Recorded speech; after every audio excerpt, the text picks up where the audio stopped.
أحمد فهمي يعلن تعرضه للسحر ويتهم هنا الزاهد في رسالة مسربة.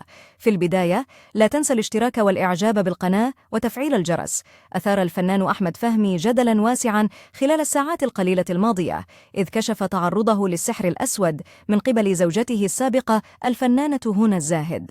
بداية، نشر أحمد فهمي صورة عائلية عبر حسابه الموثق على إنستغرام، ظهرت فيها والدته وشقيقه الفنان كريم فهمي وزوجته دانية البناوي أثناء قضائهم العطلة الصيفية بأحد الأماكن الترفيهية بالساحل الشمالي. وكتب أحمد فهمي رسالة أثارت جدلاً واسعاً قال فيها: اللهم احفظكم لي ولبعض ويصرف عنا شر الأعمال.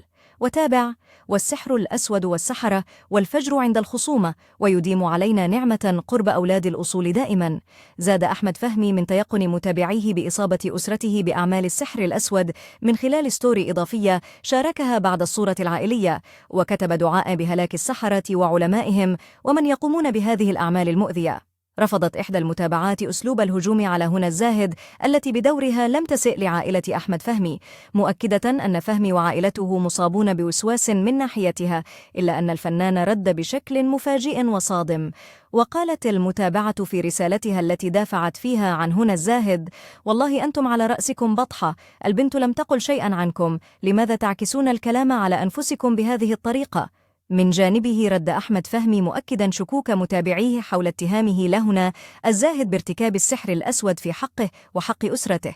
وقال أحمد فهمي: أنا المفروض لا أرد، ولكن مع احترامي لحضرتك، هل تعرفين دخليات؟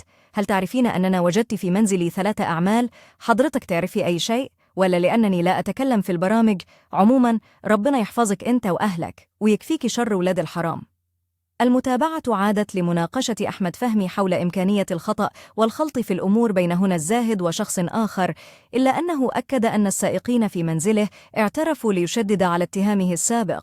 كانت هنا الزاهد قد أعلنت طلاقها في نهاية العام الماضي، وقبل أسابيع ظهرت في لقاء مع الفنانة إسعاد يونس وتحدثت بشكل عام عن أسباب الطلاق وشعورها بعد الانفصال، وهو ما أثار جدلاً أيضاً وقتها.